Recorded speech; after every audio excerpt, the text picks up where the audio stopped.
We're joined today here by a number of experts in the field who will share their opinions on using technology for accountability with us. First up in a hot seat is Indra. Indra, my question to you is, could you please give us one successful and one unsuccessful example of technology for accountability in Africa? I think there's many examples of success. One example in South Africa, for example, would be Amandla.mobi. That's built a network, many of whom are working class black women, of 100,000 people, interacting with them on campaigns via mobile phone. One of the reasons it's successful, I think, is very unusually it operates in 4 languages. It operates across almost every platform that those people might want. So it's on Facebook, it's on USSD, it's on SMS, as well as being on the mobile web. Of projects that haven't worked, well, there's just too many to mention. If by worked we mean, did they meet the objectives that those organizations set out to do? Did they have an impact in accountability mechanisms within the countries they are working? Then unfortunately there's many more projects that don't work than do. And in a way we shouldn't be surprised about that, because that's generally the case with innovation and tech innovation in particular. The thing that I think is the problem is we're not really getting better in that hit rate. Organizations aren't really learning enough between each other or internally about how to do it better.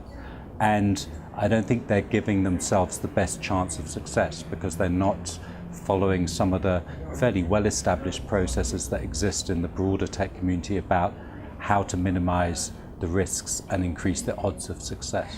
Next up is Balungile. Balungile, what was your experience in terms of sharing information using limited resources with your fellow citizens? I think what's important to think about when it comes to citizen-driven initiatives, like for instance, I'm a podcaster, and one of the things that we've had to focus on, well, 3 things that we've had to focus on specifically are cost, content, and collaboration. So we are in the business of spreading information and driving debates and discussion, for instance, at the Academic Citizen about higher education issues in South Africa, Africa and beyond. It takes a lot of money to establish a brick and mortar station, be awarded a frequency. There are a lot of startup costs involved in that. So the solution that we've provided is to just get a microphone, make sure that you have a laptop with editing software, and it's as simple as that. With an internet connection, you can broadcast podcasts every single week all over the continent and all over the world. We have listeners from more than 40 countries. The second thing is content, and in this case, it's very important to listen to the users. People want to engage and listen to conversations about things that affect them. So obviously one of our most popular conversations was obviously fees must fall, and a majority of our listeners are students and academics who are, directly impacted by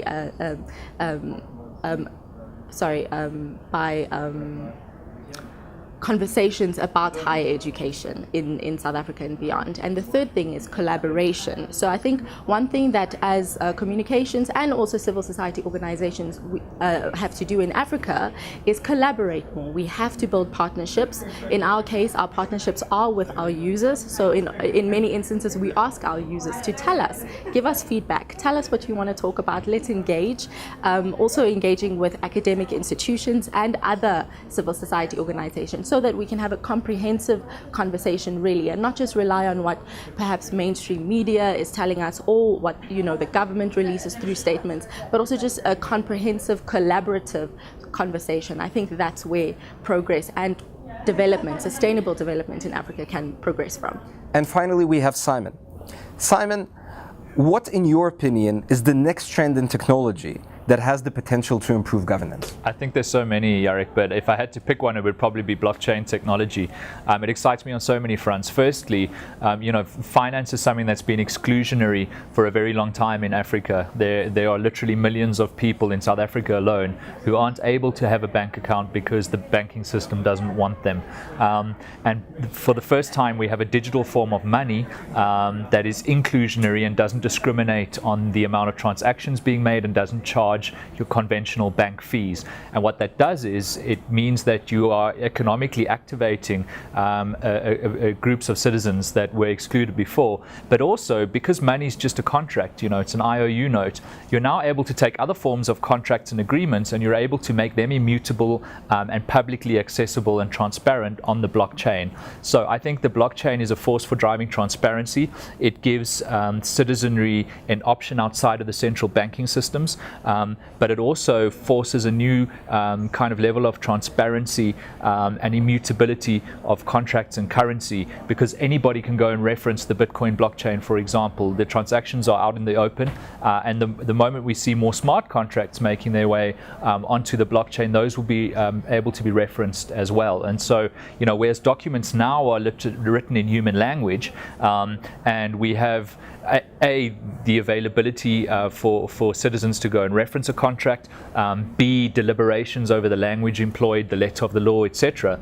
When you write contracts mathematically in code, they become binary events. There's no dispute over language employed. The contract either stipulates something or it doesn't, and anybody can go and reference it and look at the code and see exactly what a contract says and who it's with, etc. So, obviously there's a long discussion to be had about exactly how anonymous, blockchain transactions are. But one thing they are inherently is transparent, and you might not always know who the parties were in a contract, but at least the contract itself is available. And so, that's just a small part of the massive impact I see blockchain technologies having in Africa over the next 2 decades. Thank you very much for joining us today. We hope you enjoyed this edition of the podcast. For more information, please visit SAIIA.org.za.